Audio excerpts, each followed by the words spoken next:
Assalamualaikum warahmatullahi wabarakatuh. Salam sehat bagi kita semua. Bagaimana kabarnya hari ini? Masih di rumah aja kan? Semoga selalu diberi kesehatan dan juga kebahagiaan. Nah, pada hari ini kami akan menyampaikan materi pelatihan Tani Balok, yaitu Cipta Menu Kreasi Pemberian Makan Bayi dan Anak berbasis pangan lokal. Kira-kira apa saja sih yang akan dibahas? Oke, daripada penasaran, langsung saja ke materinya. Apa itu pengertian PMBA dan bahan pangan lokal? PMBA atau pemberian makan bayi dan anak merupakan suatu upaya untuk meningkatkan kesehatan dan gizi anak, yaitu dengan memberikan makanan terbaik bagi anak usia di bawah 2 tahun. Sedangkan bahan pangan lokal adalah bahan pangan yang banyak terdapat pada suatu daerah, mengandung zat gizi tinggi, mudah didapat, dan harga yang murah sehingga dapat diberikan untuk makanan bayi dan anak. Sebelum melakukan praktik PMBA, terdapat 4 hal yang harus dilakukan dalam pemberian makanan bayi dan anak. Yang pertama, inisiasi menyusui dini atau yang sering disebut dengan IMD, yaitu proses menyusui yang dimulai segera setelah bayi lahir. Bayi diletakkan pada dada atau perut ibu, kemudian secara alami bayi akan mencari sendiri sumber air susu ibu, lalu menyusu. IMD dapat memberikan perlindungan alamiah bagi bayi dan dapat bermanfaat untuk meningkatkan kekebalan tubuh bayi. Yang kedua, ASI eksklusif.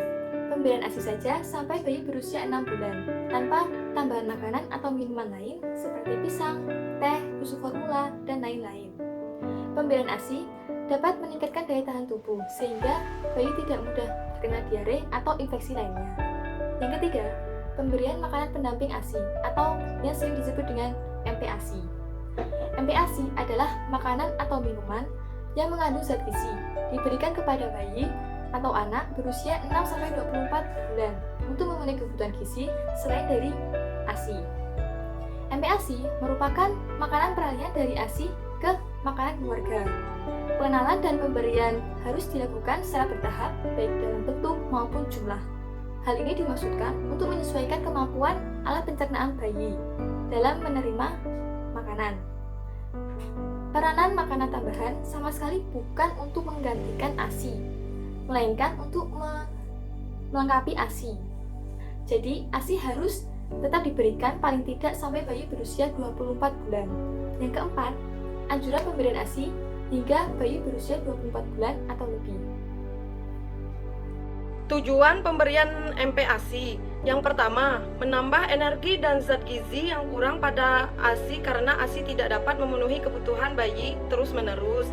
Kemudian yang kedua, mengembangkan kemampuan bayi untuk menerima bermacam makanan dengan berbagai tekstur dan rasa. Kemudian yang ketiga, mengembangkan kemampuan bayi untuk mengunyah dan menelan.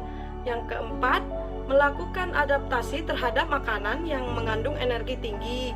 Yang kelima, menanggulangi dan mencegah terjadinya gizi buruk, gizi kurang, bahkan stunting, sekaligus mempertahankan gizi baik pada bayi dan anak. Kemudian kriteria MPASI yang baik. Yang pertama, tepat waktu. MPASI mulai dikenalkan ketika anak berusia 6 bulan.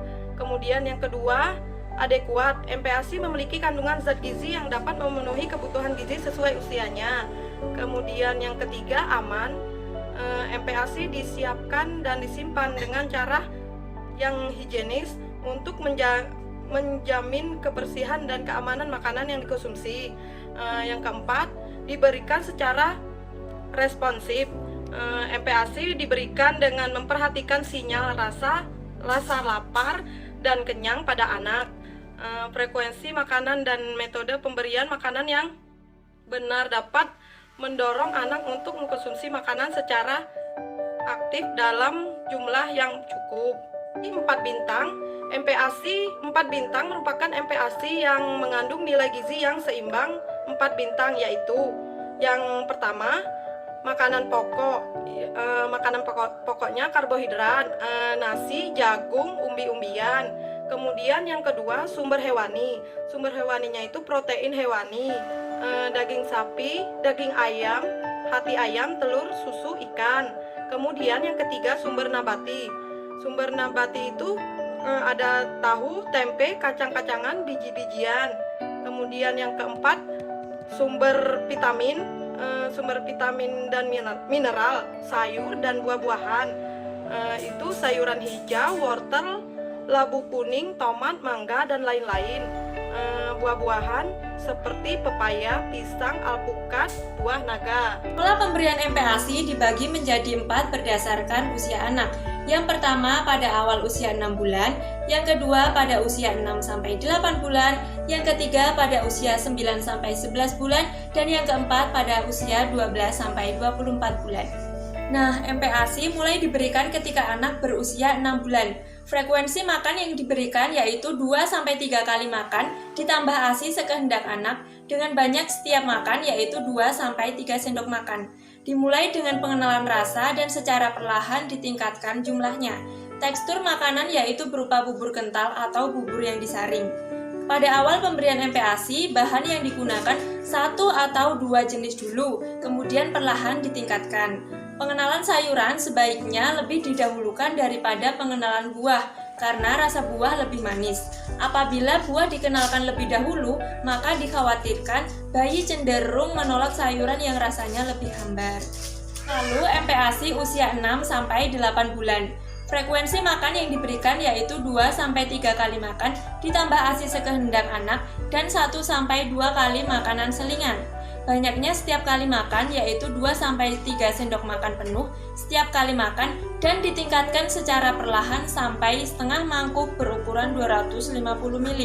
Tekstur makanan yaitu berupa bubur kental atau makanan keluarga yang dilumatkan. Kemudian MPASI usia 9-11 bulan. Frekuensi makan yang diberikan yaitu 3-4 kali makan ditambah ASI sekehendak anak dan 1-2 kali makanan selingan. Banyaknya setiap kali makan yaitu setengah sampai 3/4 mangkuk berukuran 250 ml.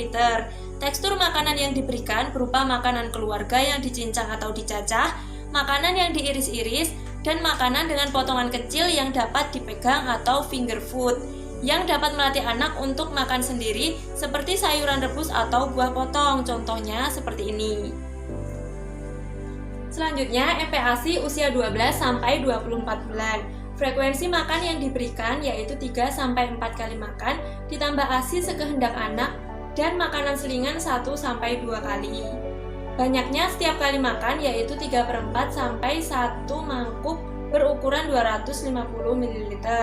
Tekstur yang diberikan berupa makanan yang diiris-iris atau makanan keluarga. Selanjutnya, hal yang diperhatikan dalam pengenalan MPASI adalah sebagai berikut. 1. MPASI diberikan sedikit demi sedikit dan bertahap teksturnya. 2. Pemberian MPASI dilakukan di sela-sela pemberian ASI secara bertahap. Misalnya, untuk pertama 1 kali dalam sehari, kemudian meningkat menjadi 3 kali dalam sehari. 3. Tepung beras sangat baik digunakan sebagai bahan MPASI karena kemungkinan menyebabkan alergi sangat kecil. 4. Pengenalan sayuran sebaiknya lebih didahulukan daripada pengenalan buah karena rasa buah lebih manis. Apabila buah lebih dahulu, maka dikhawatirkan bayi cenderung menolak sayur yang rasanya lebih hambar. 5. Hindari pemberian garam, gula, atau penyedap rasa. Utamakan memberikan MPASI dengan rasa asli makanan karena fungsi ginjal bayi usia 6-7 bulan belum sempurna. Untuk selanjutnya, gula dan garam dapat ditambahkan dalam jumlah yang sedikit, sementara merica dapat ditambahkan setelah anak berusia 2 tahun. 6. Untuk menambah cita rasa, MPASI dapat menggunakan kaldu ayam, sapi, dan ikan. Selain itu juga dapat disertakan berbagai bumbu seperti daun salam, daun bawang, dan seledri. 7. Jangan terlalu banyak mencampurkan jenis bahan makanan pada awal pemberian MPASI. Cukup satu persatu. Berikan dulu dalam 2-4 hari untuk mengetahui reaksi bayi terhadap setiap makanan yang diberikan. Untuk mengetahui jika anak memiliki alergi makanan tertentu. 8. Perhatikan makanan yang sering menjadi pemicu alergi seperti telur, kacang, ikan, susu, tepung terigu, dan gandum. 9. Telur bisa diberikan kepada bayi usia 6 bulan namun diberikan bagian kuningnya terlebih dahulu karena bagian putih telurnya dapat memicu reaksi alergi. 10. Perhatikan bahan makanan yang dapat memicu kembung. Sayuran yang mengandung gas seperti kol, kembang kol, lobak dapat membuat perut bayi kembung. Buah-buahan yang mengandung gas seperti durian dan cempedak. 11. Madu sebaiknya diberikan kepada bayi usia lebih dari 12 bulan atau 1 tahun karena madu mengandung suatu jenis bakteri yang bisa menghasilkan racun pada saluran pencernaan bayi. Kemudian rekomendasi PMBA yang keempat adalah melanjutkan pemberian ASI sampai anak berusia 2 tahun atau lebih. Saat berusia 6 bulan dan mulai mendapat ASI, bayi harus tetap diberikan ASI sampai usia 24 bulan atau lebih. Selanjutnya adalah contoh resep dan cara membuat MPASI sesuai dengan usia.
Nah, itulah tadi pemaparan materi dari kami. Semoga bisa menambah pengetahuan dan juga keterampilan bunda-bunda untuk berkreativitas dalam memberikan makanan bergizi bagi anak-anak. Sekian dari kami, terima kasih, sampai jumpa. Wassalamualaikum warahmatullahi wabarakatuh.